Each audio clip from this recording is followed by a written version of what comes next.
Welcome everyone, I am Friar Tuck. This is my epoch.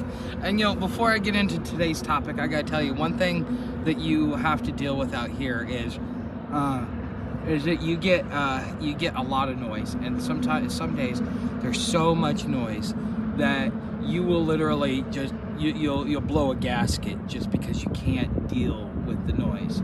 For example, I come down here along the river. It's generally really peaceful, really quiet. As you hear that buzzing usually stops right around 5:30.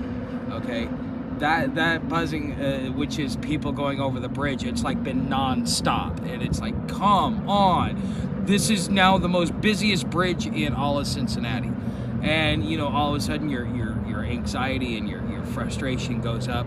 This is why sometimes you'll see the homeless. They'll just snap at you, and you kind of got to look at them and go, okay, that's just a moment. You don't really know all of what's going on. It's just sometimes it's like you get overwhelmed with so much stuff that you're just like, I can't take it anymore. I got the drunks and the loud, obnoxious assholes over here, and then I got to listen to this bridge, and I can't get a moment of peace. It doesn't matter where I go in a city unless I'm inside four walls, and even inside four walls, you don't even get any peace, which is really, really sucks because, poor building, they make the walls paper thin so you can hear your neighbor fart. It's just, and it's like, dude, will the noise stop? And after a while, and so that's kind of where I'm at right now. Is my anxiety, my frustration is kind of so wound tight right now because I can't seem to find a quiet place in this godforsaken city, and I can't wait to get the hell out of here. I can't wait to get around some peace and quiet.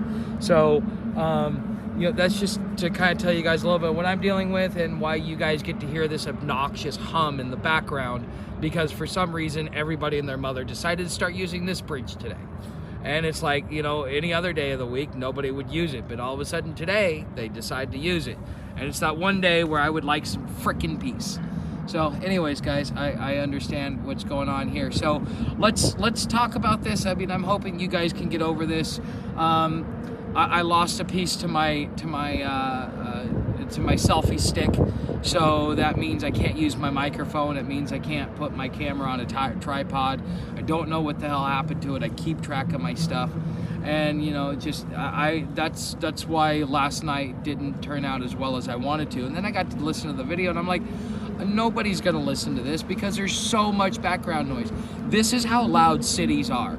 You guys are so used to listening to videos that are in a noise-controlled environment, but when you're outside, there is no noise control. You get no ability to get outside, no ability to get to a point where you could have nothing but peace and quiet for 5 minutes. And here's the thing, it's so loud out here that when you finally do, because a couple of weeks ago, I got one of those moments where it was so quiet you could hear a pin drop. But the thing is because it's so loud out here, my ears are ringing.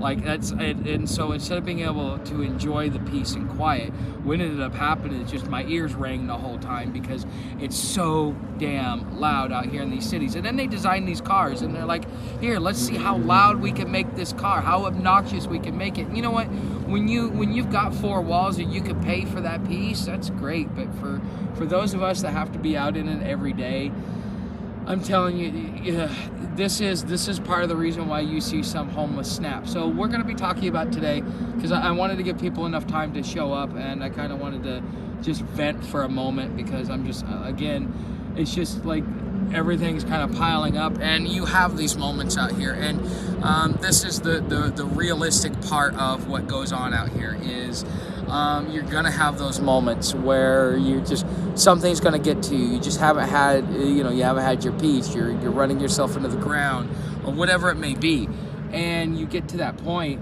and you snap. And for you, if you're a prepper, prepping for SHTF and prepping for bugging out, this is part of the psychological obstacles that you will have to endure when you have to go long distance when you're traveling. Now, when you're in the woods, it's nice, it's peaceful, it's quiet, it's easy to get balanced. But the second you go into a city, you go through a city, especially after being out in the woods, all of a sudden it's like everything got turned up to like maximum volume, and it's so overwhelming that it becomes hard to actually deal with. You know, but anyway, so now that we've got some people here, if anybody has any questions, go ahead and say something. I believe that chat is on. Don't forget to hit that like button, help me out in the algorithm. So what are we going to be talking about today? Is the dollar dead? Has the dollar finally collapsed? And I was watching a live stream by the Economic Ninja.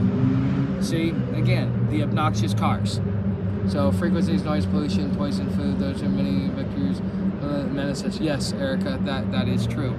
You know, and we're not supposed to be dealing with this level of noise. I mean, that's why, what was it, Nelson Mandela or Manuel Noriega, we played the Spice Girls outside and did like psychological warfare on them. What was it? It was down in South America. It was one of the last things Bush did before he left office, if I remember correctly. First Bush, not second one. And yeah, they they caught him by playing Spice Girls, if I remember right. But you know, yeah, that tends to be something, you know, because if you don't have any peace, it will wear on you over time. But anyways, if you're not a subscriber, become a subscriber. Hit that bell notification. Everything else down in the description. I will see you tomorrow. Tomorrow's going to be my last video because on Friday is when I got to sell it. My